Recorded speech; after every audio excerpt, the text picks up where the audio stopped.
Viral di media sosial curhatan seorang kontraktor yang merupakan korban dari PT Istaka Karya. Perwakilan korban bahkan menyebut Presiden ke-7 RI Joko Widodo tidak punya hati. Adapun ini merupakan cuplikan video rapat Komisi 6 DPR RI dengan perwakilan korban PT Istaka Karya pada 24 Februari lalu.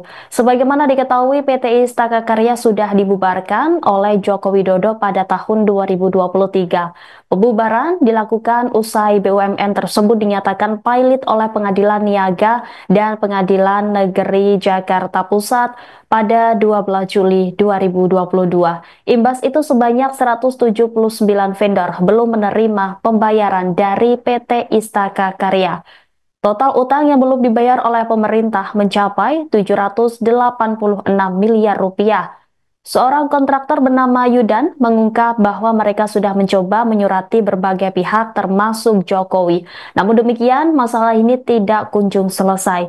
Yudan menceritakan para korban PT Istaka Karya bahkan sampai harus melelang rumah hingga mengakhiri hidupnya.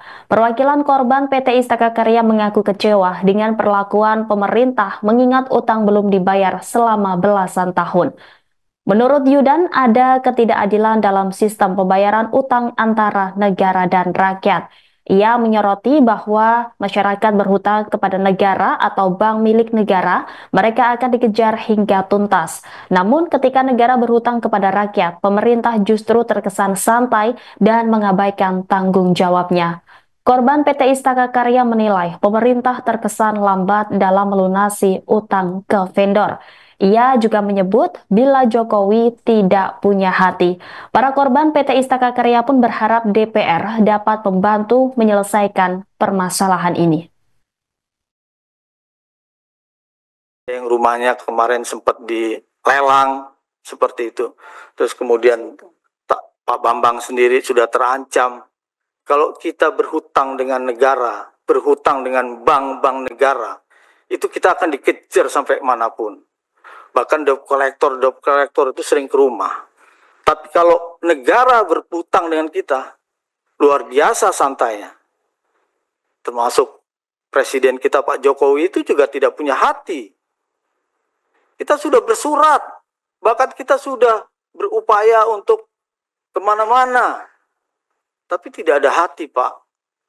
Ini tolong kami berharap Bapak, karena termasuk Pak Yulimar ini juga petua kita, sudah sampai tua seperti ini, menanti Pak, seperti itu.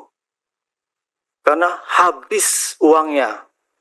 Karena kami bekerja ini, mengerjakan proyek ini bukan mengandalkan uang pribadi. Kita juga berhutang, seperti itu.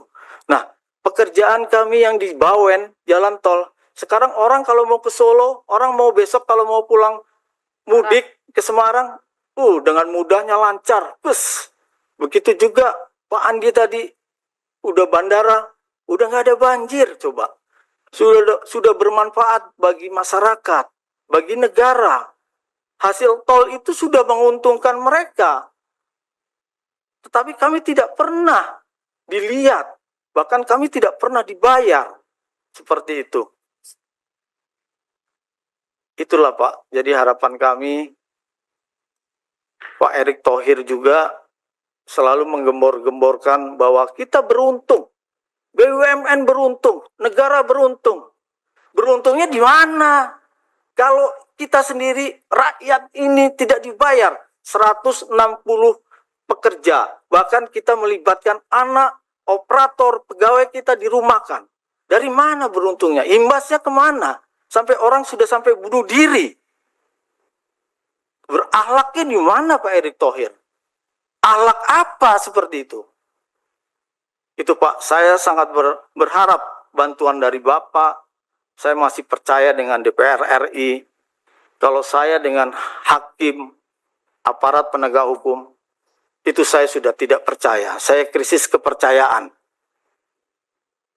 Yang rumahnya kemarin sempat Aduan kontraktor yang juga korban PT Istaka Karya terkait utang negara 786 miliar rupiah ke DPR turut mendapat atensi mantan Menko Polhukam Mahfud MD.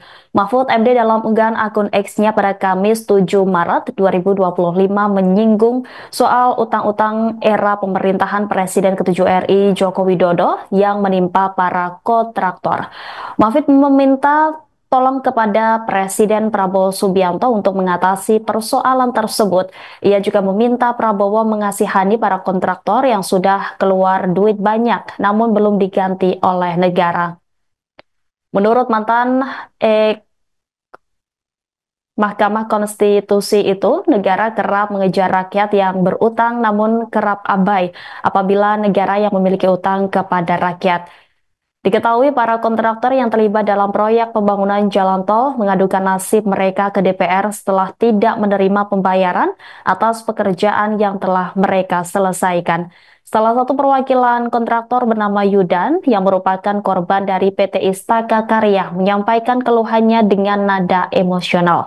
Menurut Yudan, ada ketidakadilan dalam sistem pembayaran utang antara negara dan rakyat. Ia menyoroti bahwa jika masyarakat berhutang kepada negara atau bank milik negara, mereka akan dikejar hingga tuntas. Namun ketika negara berhutang kepada rakyat, pemerintah justru terkesan santai dan mengabaikan tanggung jawabnya. Ia mengungkapkan bahwa para kontraktor telah berupaya mencari keadilan dengan mengirimkan surat dan melakukan berbagai langkah lain, namun hingga kini belum ada kejelasan terkait pembayaran hak mereka.